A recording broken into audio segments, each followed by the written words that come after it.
Graça e paz, amados do Senhor. Quero convidar vocês junto comigo para a gente louvar ao Senhor. Em nome de Jesus, entregue a sua adoração nessa hora. Aleluia.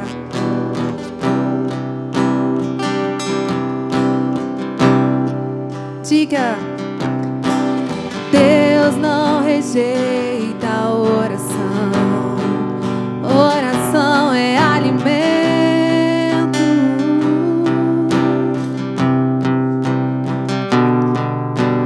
Nunca vi um justo sem resposta ou ficar no sofrimento. Basta somente esperar o que Deus irá fazer.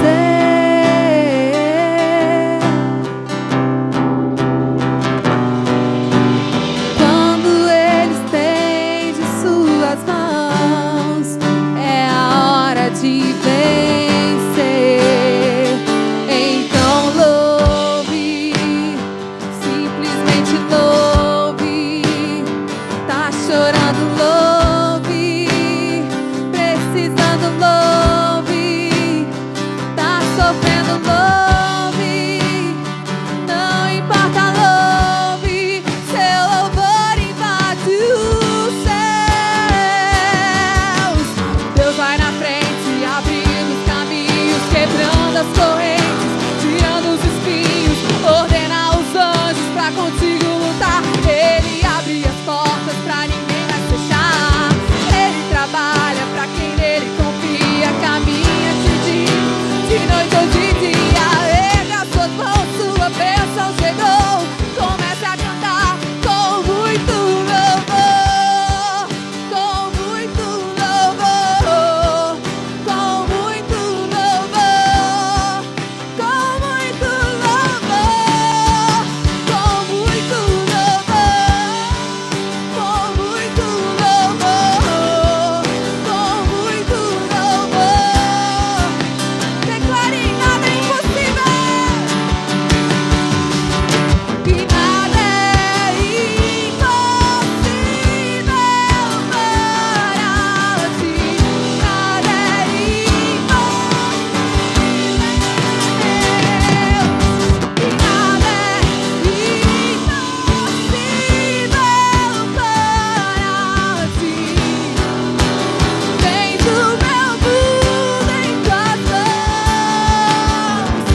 e creio que tu ainda curar. E creio que tens tudo para mim. Nós cremos em nome de Jesus. Diga: eu creio. Creio que tu és a vida. E creio que não falte ti. Jesus, eu preciso de ti.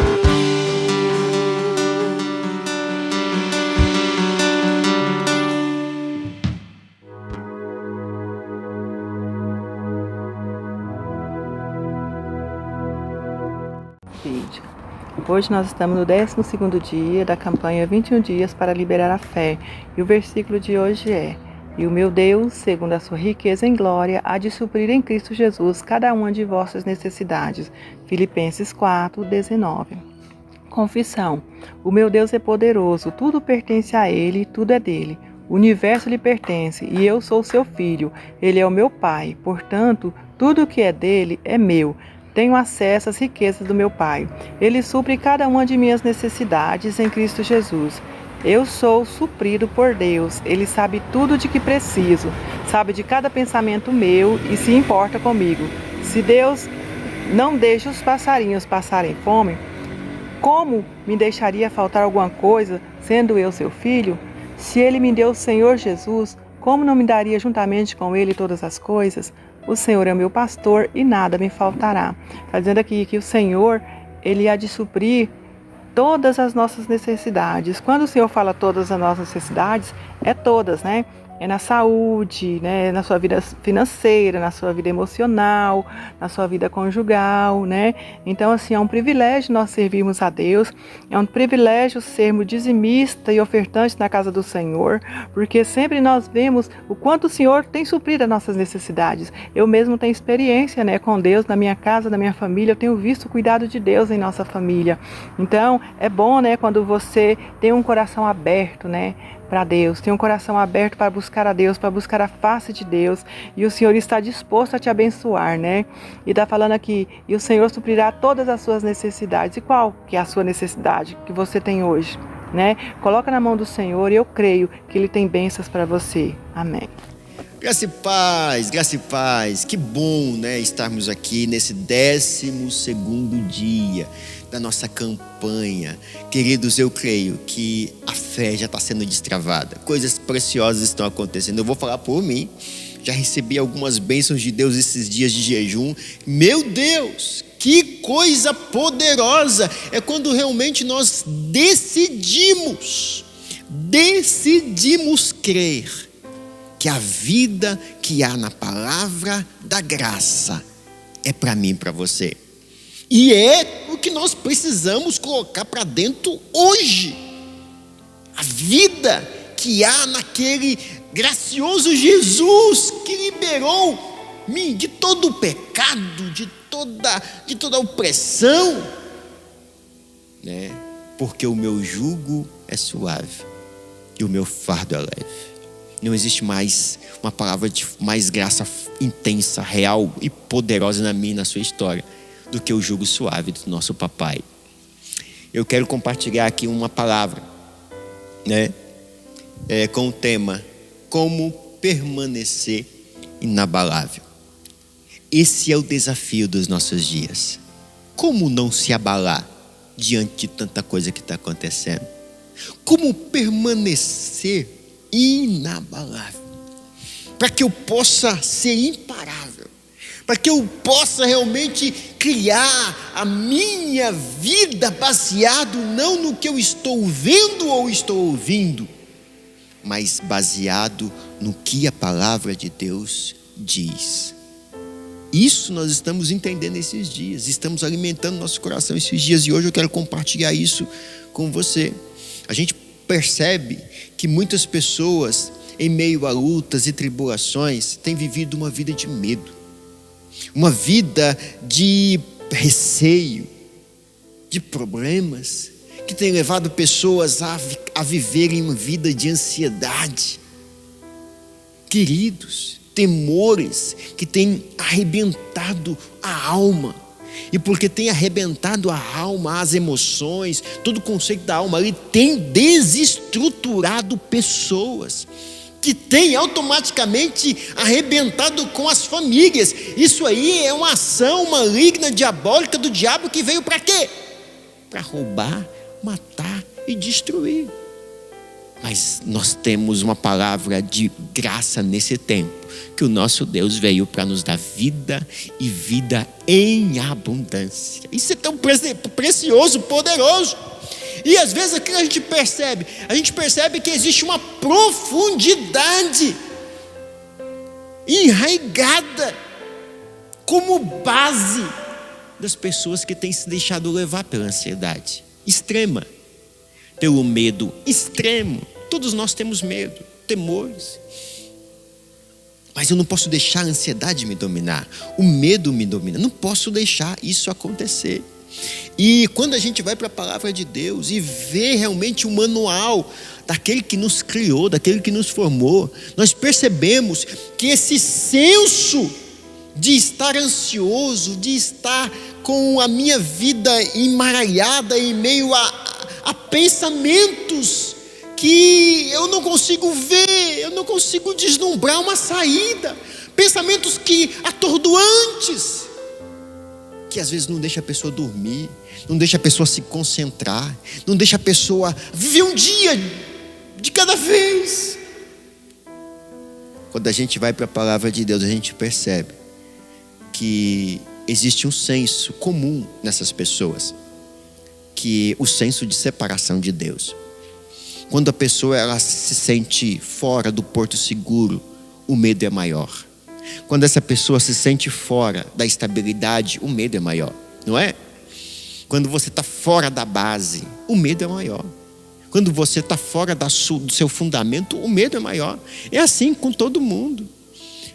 Se você estiver andando na rua, estiver fora da sua casa, por exemplo, você vai sentir um medo maior. Eu estou lá 10 horas, 11 horas, meia-noite, 1h da manhã, andando sozinho na rua. Eu estou fora da minha casa, fora daquele lugar que produz um senso de segurança. O medo vai ser maior. A insegurança, a ansiedade, tudo vai agravar. Isso é natural na vida do ser humano. Por isso que nós temos profetizado nesses dias. Existe um lugar em Jesus em você. Existe um lugar de Jesus em você. Existe Jesus em você. Existe Jesus em você. E essa base existe em você. Esse fundamento há em você. Essa estrutura que você pode realmente descansar há em você. Foi criada para poder habitar em você. E o medo não pode te afastar do fundamento que está em você. Não pode.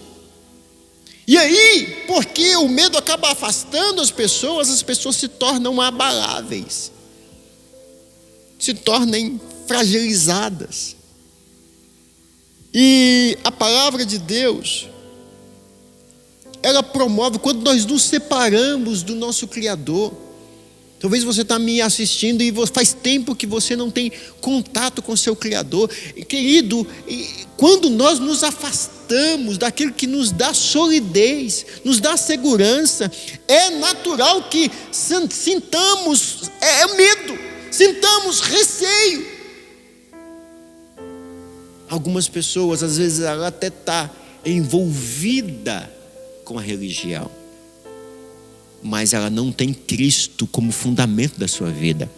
E por não ter Cristo como fundamento da sua vida, ela não se sente convictamente perdoada. A graça não se manifesta em forma do perdão que foi aspergido. E aí o que acontece? Produz na vida dessa pessoa a fragilidade, a ansiedade, o medo, o receio, os temores. Mas hoje eu quero falar para você que você precisa entregar a sua ansiedade, os seus temores, o seu coração, se entregar completamente nesse firmamento, nesse fundamento que é aquele que promoveu graça para mim e para a sua história. A Bíblia fala aqui em Hebreus, é o texto que eu quero ler aqui com você, Hebreus capítulo 12,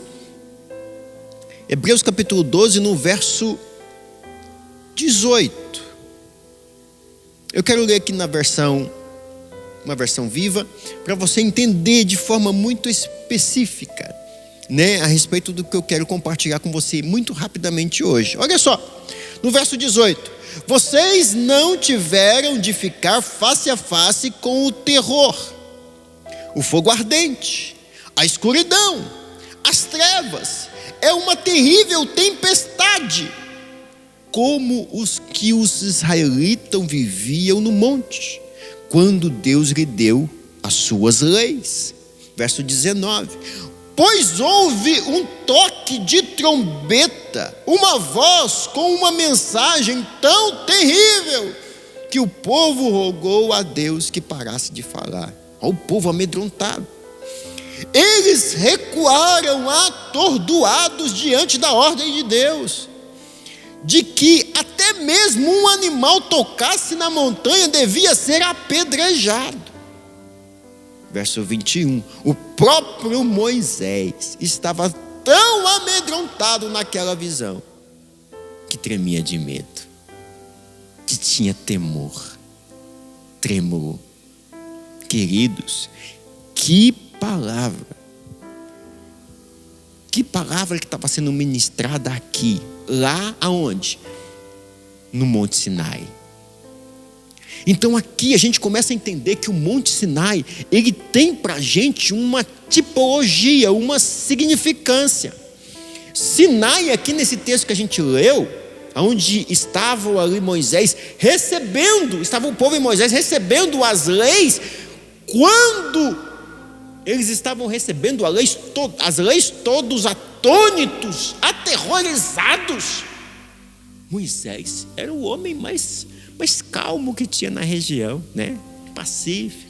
Até ele estava com muito medo, conforme o texto que a gente leu, né? Mas aqui, o Monte Sinai, ou Sinai, ele significa espinhos, ou cheio de espinhos.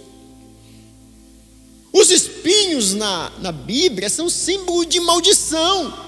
Tanto é que quando colocaram uma coroa de espinhos sobre Jesus, ele estava ali testificando que ele estava levando sobre si a minha e a sua maldição. A nossa maldição foi levada sobre Jesus. A maldição daquilo que faz eu ter medo, eu ter receio, foi colocada sobre Jesus, para que eu não tivesse mais esse temor, esse tremor, na verdade. Queridos, o Sinai aqui representa a lei. Pessoas aqui, eles tinham os direitos de falar amém só para maldição. Não tinha bênçãos aqui, só tinha maldição. E aqui, eu não quero dizer para você que tem algo errado com a lei. Não, a lei é santa, justa, boa. Mas ela não tem poder de nos fazer justo. Ela não tem poder de trazer para mim e para você a redenção de coisas que eu não mereço, e por não merecer eu não recebo no meu pensamento. E quando a gente começa a observar, a lei aqui ela foi dada para ser cumprida.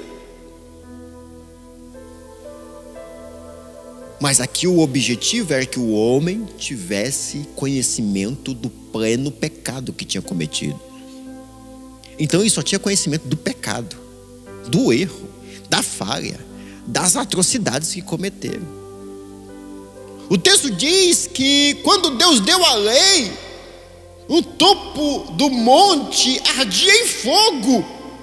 Interessante que, queridos, que mesmo com o fogo ali havia uma escuridão e a treva era tremenda. Ou seja, isso aqui significa que o fogo que ardia ali não tinha poder para iluminar, não tinha poder para clarear, não tinha poder para trazer revelação que hoje nós temos a respeito do amor de Jesus por nós. Mas nessa época não tinha. Nessa época não tinha. Quando as pessoas se chegavam com lei diante de Deus, elas sentiam o quê? O que o texto fala. Elas sentiam tremor, sentiam pavor, sentiam medo. Era exatamente o que Moisés estava sentindo ali. Exatamente. O texto aqui continua dizendo que Moisés era um homem, como eu compartilhei, muito calmo, mas mesmo assim, mesmo diante da normalidade que Moisés tratava todas as coisas, nesse momento a lei ela tinha o poder de trazer um peso exacerbado. Peso este que muitas pessoas vivem. Muitas pessoas vivem debaixo de julgamento, debaixo de uma lei tão implacável. Isso é tão terrível, querido, na vida de cada pessoa, de qualquer pessoa. Pessoas que às vezes lutam para viver na lei, amam viver a lei. E se uma outra pessoa não está vivendo na lei, para ela não está fazendo nada para merecer o que a gente não merece.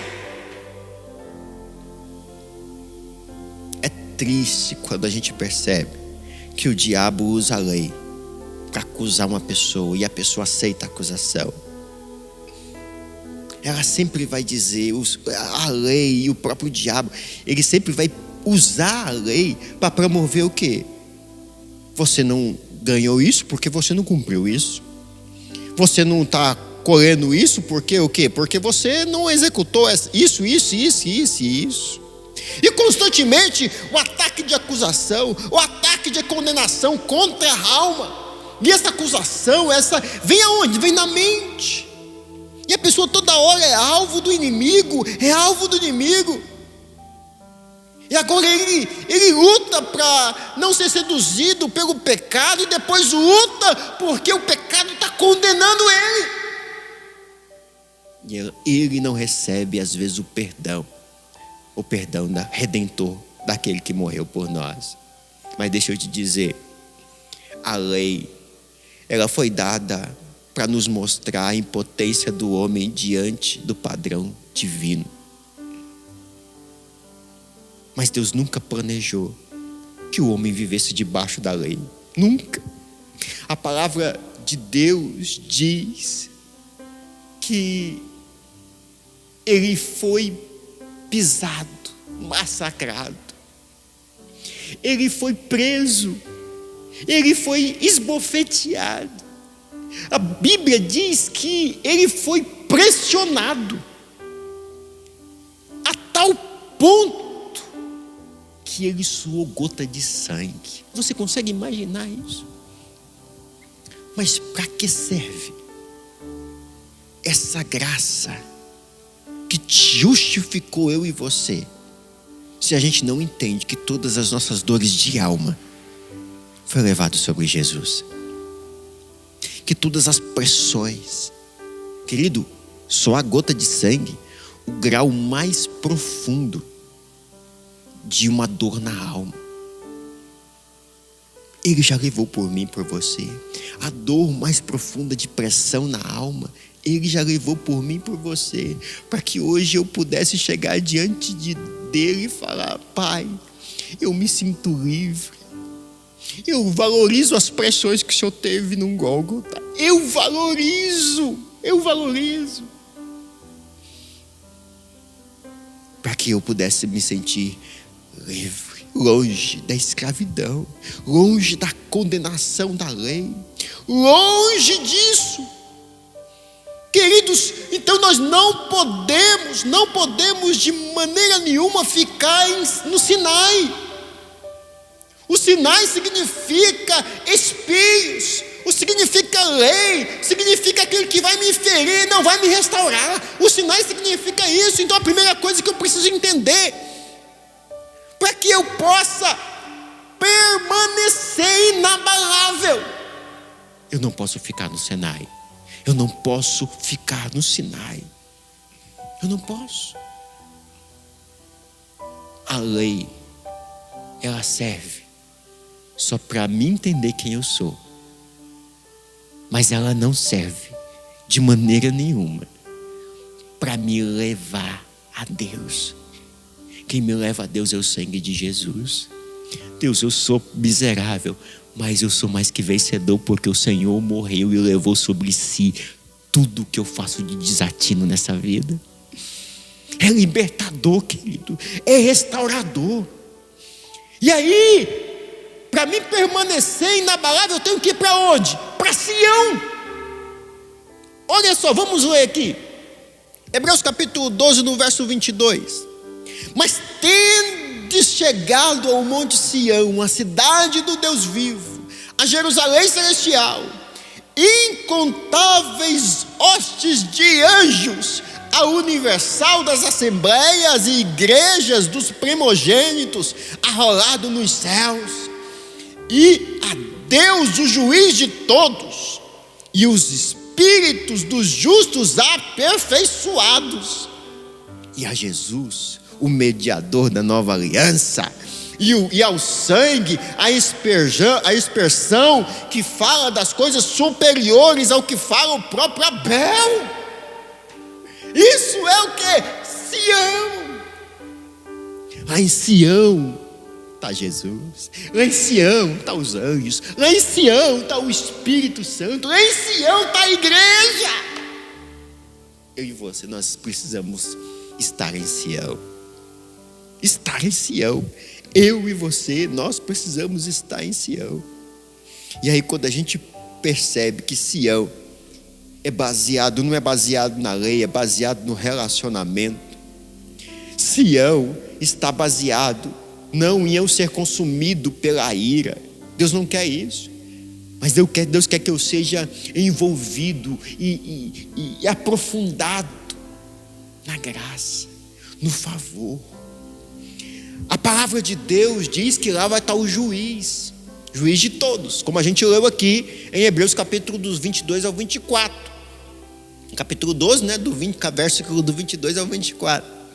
Então lá vai estar o juiz, mas esse juiz aqui, ele é o juiz que vai nos propiciar a enfatização, a confirmação de justificação. Vai bater o martelo e falar: você é justo. Você foi comprado, você foi restaurado, e agora você é meu e eu sou teu. Ah, querido, que glória, que poder de Deus liberado e pertinho de mim e de você. Salmos capítulo 125, no verso 1, olha só o que a palavra de Deus diz: os que confiam no Senhor serão como montes de Sião que não se abalam. A pessoa que está em Sião, ela não se abala, ela permanece para sempre, ela fica firme, ela não se distrai, não se desfaz, não se desvai diante de tantas coisas que acontecem. Somente somos inabaláveis quando estamos firmados no Monte Sião.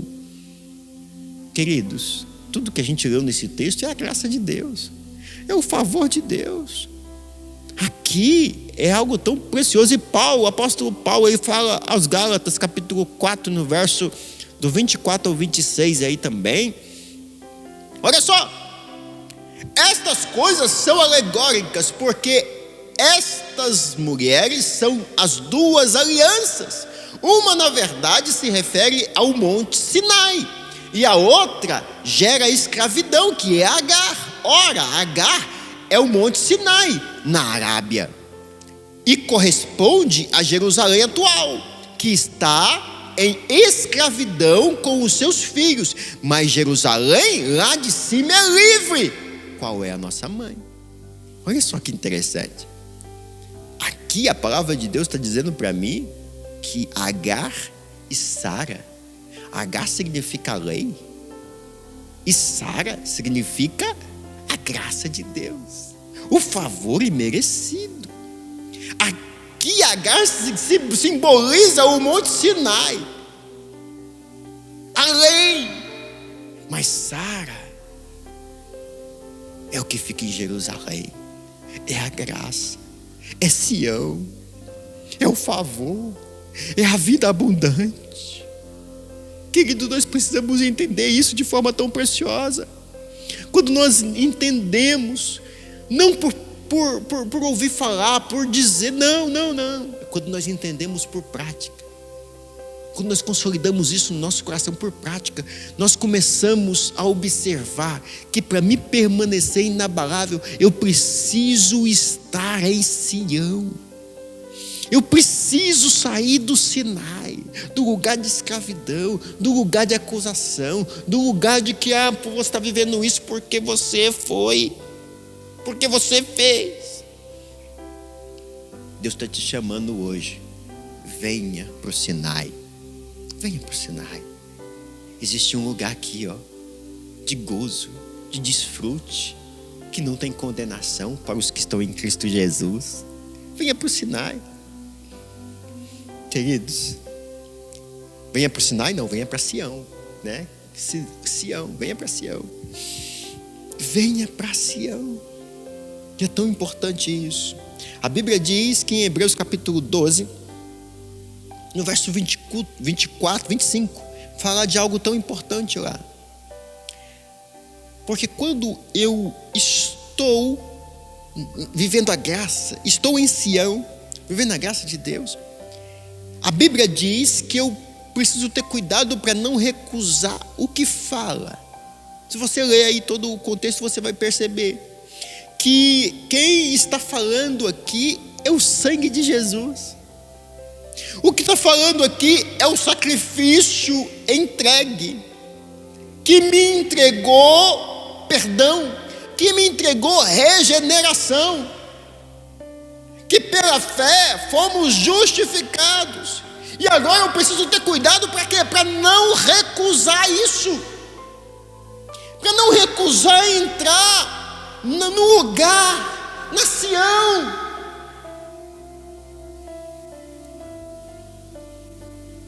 A nova aliança, que é o pacto do sangue que fala, não pode ser ignorado,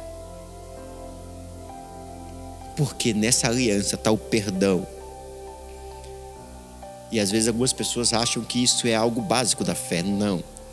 O perdão dos pecados é tudo o que você precisa para experimentar a graça infínua de um Deus que se revela a cada manhã de forma encantadora e nova. Se eu não estou em Sião, eu não vou entender a graça, o favor, não vou receber perdão pelos pecados. E aí a aliança, ela é descartável para mim. O sacrifício não é palpável, não é prático para a minha vida. Quando as pessoas não creem no perdão dos pecados, elas se colocam num terreno abalável e vivem constantemente abaladas. Por quê? Pelo fundamento que eu disse no início. Eu estou longe do meu porto seguro. Eu estou longe daquilo que me traz solidez. E aí eu vivo abalado.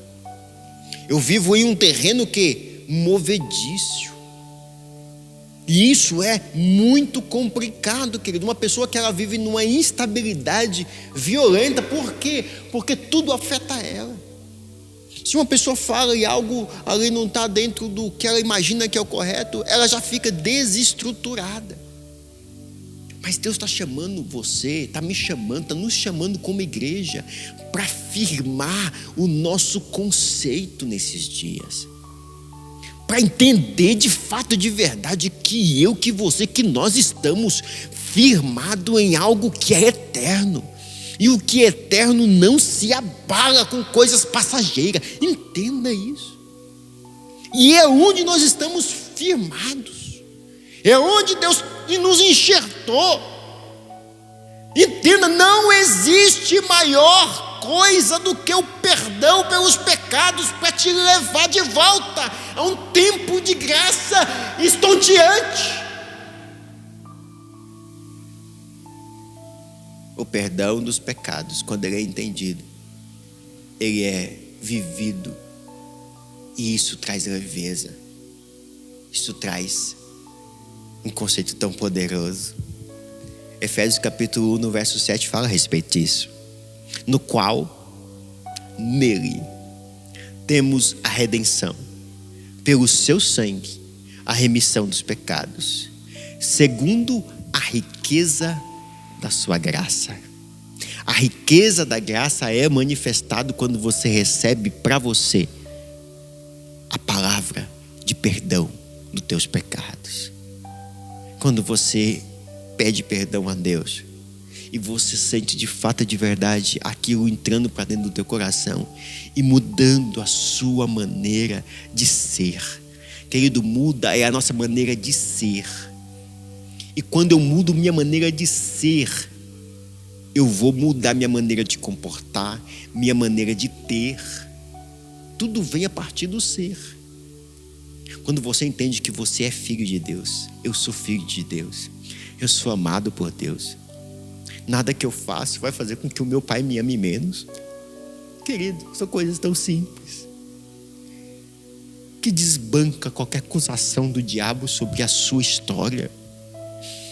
Deus está te convidando para você fazer parte de um reino inabalável e viver esse reino hoje. Aqui a palavra de Deus diz Hebreus capítulo 12, no verso 26 ao 28, olha só. Aquele cuja voz abalou então a terra agora, porém, ela promete, dizendo: ainda uma vez por todas, farei abalar não só a terra, mas também o céu.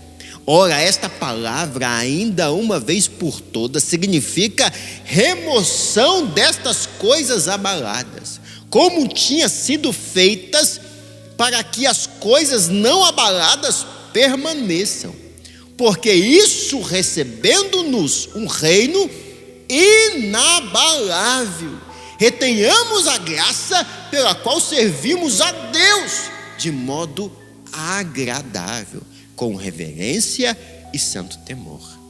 Olha aqui, Deus nesses dias quer trazer o conceito, firme fundamento de que as coisas abaláveis, elas passam.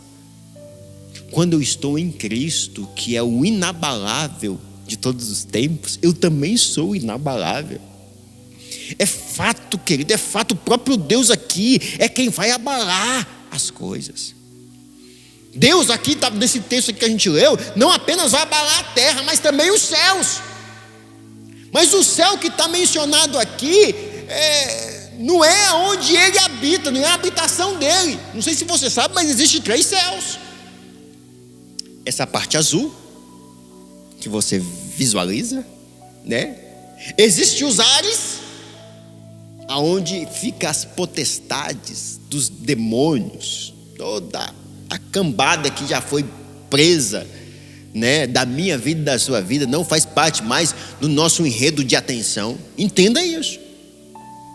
Ele vai ser preso lá no milênio, mas hoje ele já está tendo café. Ele não pode mais atingir a tua vida sem que você entenda de fato e de verdade que o seu Deus tem te guardado. A Bíblia diz que o diabo, ele anda ao nosso derredor. Ele está preso ao nosso derredor, bramando como um leão, tentando tragar. Mas ao nosso redor, quem acampa ao nosso redor? Os anjos do Senhor, que nos livra de todo mal. É tão poderoso.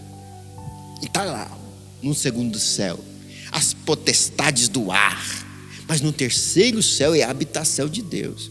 O céu que está se referindo aqui no texto de Hebreus capítulo 12 é o primeiro e o segundo céu, ou mais vividamente pelas regiões celestiais, o segundo céu.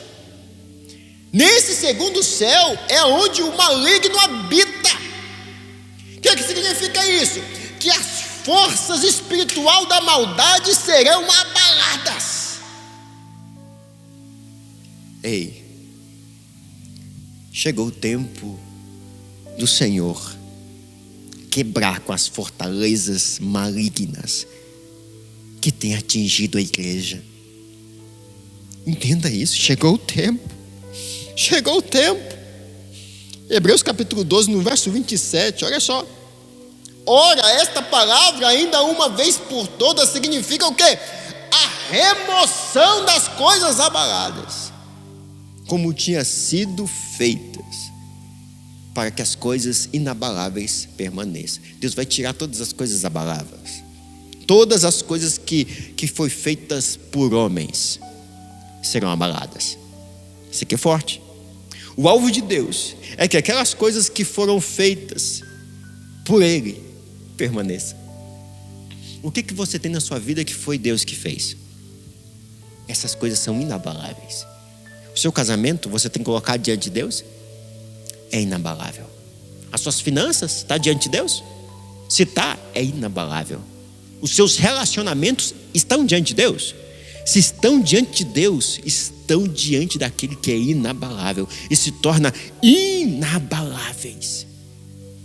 Quando permanecem em vida, são inabaláveis. Que passar dessa vida continua sendo inabalável, porque foram construídas em Deus. Hoje Deus está chamando eu e você: construa em mim, construa a sua casa na rocha, construa a sua casa naquele que é inabalável. Ah, pastor, eu assisto o jornal e aí eu assisto lá e eu fico abalado.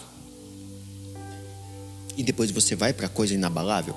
Você vai para a palavra de Deus, você entende o que a palavra de Deus diz a respeito desse mundo, a respeito do Senhor desse século.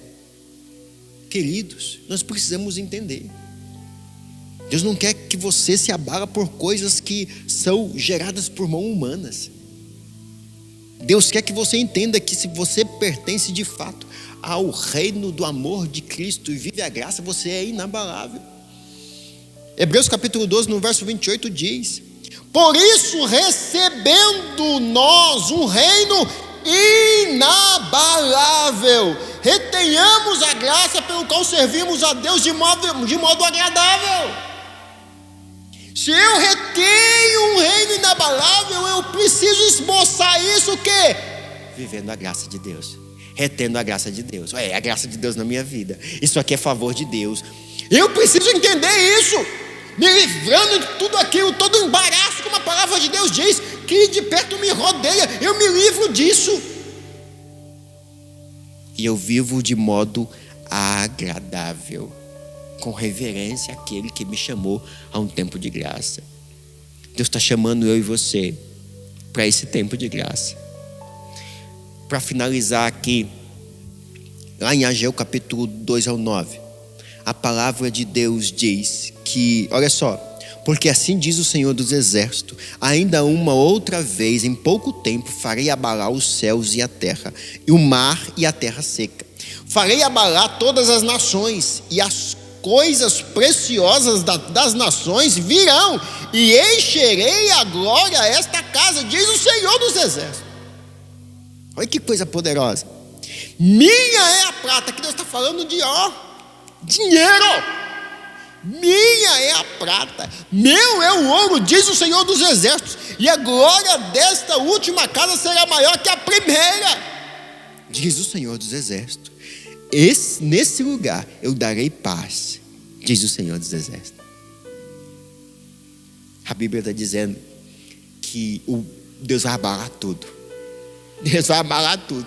Vai abalar o da direita, o da esquerda, o de frente, o de trás. Vai abalar o mundo. Mas as riquezas dessa terra virá para onde? Irão encher a casa do Senhor. Você é a casa do Senhor? Se você é a casa do Senhor, você precisa acreditar que o Deus que é dono do ouro e da prata está olhando para você. Tem intenções a teu respeito. Tem projetos contigo. Querido, isso é forte. Sabe por quê? Porque quando eu entendo que o objetivo de Deus é fazer com que os seus filhos sejam agraciados, e aqueles que entendem a graça de Deus viverão o melhor dessa terra, isso é fato. Isso é real demais. A casa de Deus se encherá enquanto o mundo estiver sendo abalado. Querido, eu não sei se você consegue perceber a grandeza dessa revelação. Se você olha para dentro de você e fala assim: eu sou casa de Deus, eu tenho uma notícia para te dar. Você é inabalável. Nada pode te abalar. A doença não pode te abalar. Os feitiços desse mundo não podem te abalar. Não pode te abalar. Ei, a glória da segunda casa será maior que a primeira. A primeira lá foi o Shekinah do Senhor. Houve lá o Shekinah, a presença de Deus. Mas agora na segunda casa veio o Cristo, aquele gracioso para mim e para a tua história. A própria esboção da promessa da graça está aqui, me fazendo habitação dele, me fazendo casa de Deus. E nós seremos alvos do encher do Espírito Santo nesse tempo. Se prepara, porque existe uma unção liberada dos céus para as nossas vidas nesse tempo. A tua casa vai encher, não só de dinheiro, não é só não, é de paz, de alegria, de favor, de transformação, enquanto o mundo estiver sendo abalado. Mas você precisa estar em Cristo. Você precisa estar em Cristo. Ele é o único firme fundamento que não se abala, mas permanece para sempre, para sempre. Declare nós somos imparáveis, sabe por quê? Porque nós somos inabaláveis. Não tem tribunal, não, dessa terra aqui vai fazer com que você pare. Não. Tem uma canção que fala que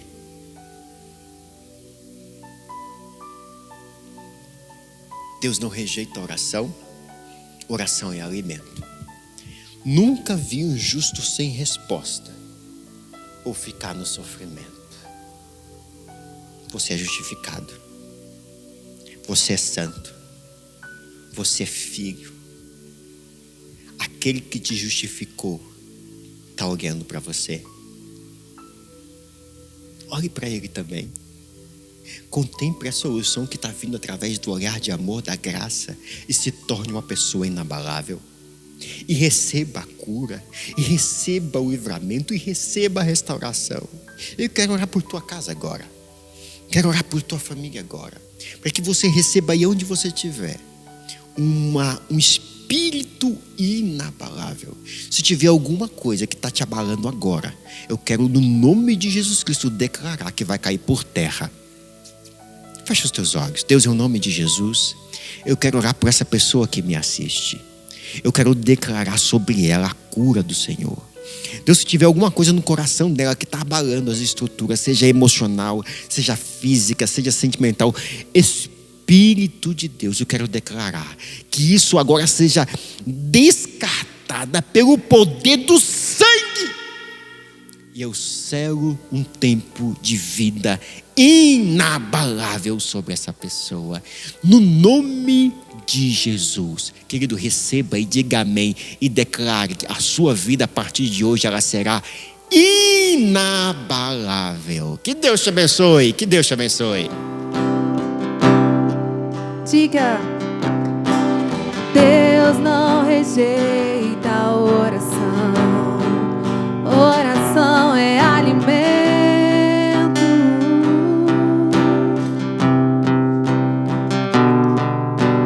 Nunca vi um justo sem resposta ou ficar no sofrimento. Basta somente esperar o que Deus irá fazer.